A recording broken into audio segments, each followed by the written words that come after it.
Welcome back to my channel. So आजचा view आहे ना असा सुंदर होता, कारण की सकाळचे 7 वाजलेले आहेत आणि आज इथे मला खूप जास्त लवकर जाग आली आहे। सो म्हणून मी आज ठरवलं की आज एक मोठा व्लॉग शूट करूयात की आजच्या दिवसामध्ये मी काय काय करते हेच मी आज तुमच्यासोबत शेअर करते आणि आम्ही कुठे कुठे जाणार आहोत, काय काय करणार आहोत। सो हा व्हिडिओ शेवटपर्यंत नक्की बघा। सकाळी सकाळी उठल्यानंतर ना गावाला खूप जास्त भूक लागते। सो त्यासाठी मस्त चहा आणि नाचणीचे बिस्किट जे ते आधी मी खाल्ले आणि मीनवाईल खाताना हे माझं पिल्लू वरच्या रूम मधून खाली येत होतं आणि तिचं असं फेस रिॲक्शन होतं, कारण की मम्मा तू मला एकटी सोडून का आली। त्यामुळे मॅडम मम्माला लूक देत देत हळूहळू उतरत होते। म्हटलं हिची जी फनी रिॲक्शन आहे ना ही आपण व्हिडिओमध्ये शूट करूयात।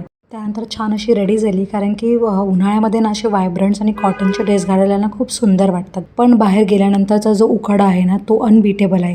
त्यामुळे सगळ्यात आधी मी माझा चेहरा जो आहे तो मी कव्हर करून घेतला, कारण की खूप जास्त हीट जाणवत होती आणि समोरचा असा रस्ते बघून ना कधी कधी असं वाटतं की काश मुंबईमध्ये सुद्धा असे मोकळे रस्ते असते जेणेकरून ट्रॅफिकचा इतका जास्त त्रास झाला नसता, पण ठीक आहे, ह्याला काही पर्याय नाही आहे। सो सगळ्यात आधी आम्ही आलो होतो मॉलमध्ये। तर तुम्ही म्हणाल गावाला मॉल, बट येस, आमच्या गावाला आहे ना सध्या खूप छान छान असे ग्रोसरीचे मॉल्स झाले आहेत, जिथे एंटर केलं की असं वाटतं की आपण गावी नाही, आपण मुंबईतच आलेलो आहे।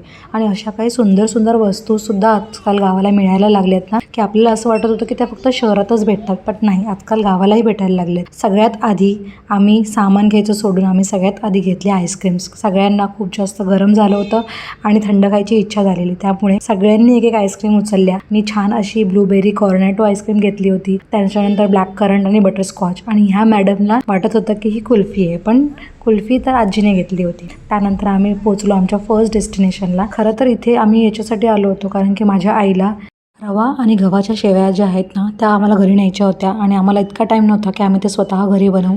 त्याला ऑप्शन म्हणून इथे एक गिरण आहे म्हणू शकतो आपण, जिथे सगळ्या काही वस्तू ज्या आहेत ज्या बनवून भेटतात। आपण फक्त रवा किंवा जे काही सामान आहे ते आपण द्यायचं त्यांना आणि ते असे बनवून देऊ शकतात। इथे तुम्ही बघू शकता शेवया अशा छान अशा वाळल्या होत्या। सो ते करायसाठी मम्मीला आम्ही तिथे ठेवलो आणि आम्ही निघालो आमच्या पुढच्या डेस्टिनेशनला। तर आम्ही दुपारच्या वेळेत निघालो होतो। दुपारच्या वेळेत निघाल्यामुळे वातावरण असं खूप सुंदर वाटत होतं। सेकंड डेस्टिनेशनला आम्ही येऊन पोचल्यावरती आता इथे आम्ही बघितलं की आमच्या कुरड्या मस्त अशा वाळत होत्या आणि आजी इथे आम्हाला त्या कुरड्यांची प्रोसेस कशी बनवतात हे सांगत होतात। आणि मीनवाईल या दोघींची गाडीमध्ये अशी मस्ती चालू होती जी न संपणारी होती। त्यानंतर वाटेमध्ये हे सुंदर फुलं मला दिसले आणि मला त्याचा व्हिडिओ आणि फोटो काढण्याचा मोह अजिबात आवरला नाही। सो आम्ही तिथे थांबलो, छान छान क्लिप्स घेतले, प्रेक्षाचे व्हिडिओज काढले, माझे फोटोज काही काढले आणि आम्ही घरी आलो। घरी आल्यानंतर फ्रीजमधला पहिल्यांदा हे कलिंगड मी काढलं, कारण की खूप जास्त हीट वाटत होती। आय डोंट नो व्हाय, पण 2 दिवसामध्ये खूपच जास्त गरम होत होतं गावाला, त्यामुळे फक्त आणि फक्त थंड खायची इच्छा होत होती। सो सगळ्यात आधी वॉटरमेलन आम्ही छान छान असं कट केलं, बाकीच्यांना दिलं आणि मी शांत पीसफुलपणे बसून पहिल्यांदा आधी ते खाल्लं। आणि this is how I ended my day. Video आवडल्यास व्हिडिओ लाईक, शेअर आणि सबस्क्राईब करा। भेटू नेक्स्ट व्लॉगमध्ये, तोपर्यंत बाय बाय।